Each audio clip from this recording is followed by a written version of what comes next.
Hi and welcome back to my channel.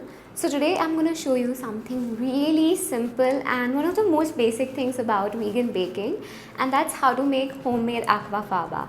So last week you saw that we made a mousse with our homemade aquafaba, and it's really easy to make. The only preparation that you need is to soak your chickpeas well in advance, at least 12 hours minimum, and that's it. Like, that's the only preparation that you need to do. And after that you just have to cook your chickpeas. And what is aquafaba? Aquafaba is nothing but the liquid that is left over after cooking chickpeas. So what happens is that when we cook chickpeas with water, the chickpeas start to release their protein into the water, and this protein helps the water behave like egg whites. So that's why aquafaba is a 1:1 replacement of egg whites, and it's like a golden word in the world of vegan baking. So if you don't know how to make aquafaba, then you're really missing out on something. So today we're going to make aquafaba, and it's super simple once you know how to make it. So let's go.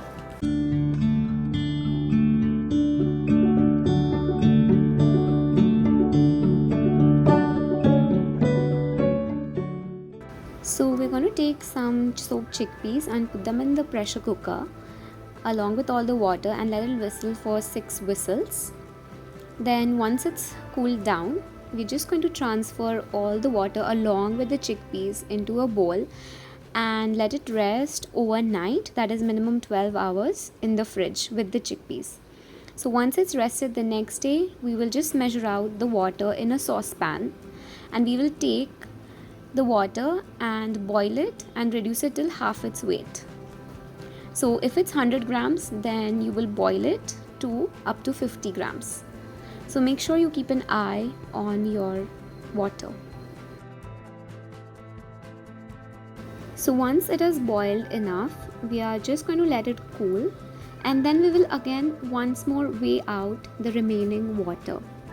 So this is actually your aquafaba ready, and it's going to be really nice and thick, but it will thicken up even more if you let it rest in the fridge. I'm going to show you some old aquafaba that I have made, and you can see how nice and thick it is. So now this is ready to use, and you can store it in the freezer for a long time. Also, one more thing that I really want to tell you about aquafaba is that I recommend using the tin version of aquafaba, because the aquafaba is much more consistent and it will give you regular results. So it doesn't matter if you're using it for things like mousses and just to make simple homemade meringues, but if you're using aquafaba to make stiff peaks, then you're not going to get that with your homemade aquafaba. It's really difficult and almost impossible. I've tried many times.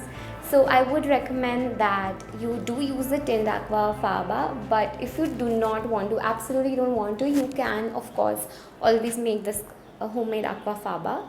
So I hope you enjoyed this tutorial, and I hope it was helpful for you.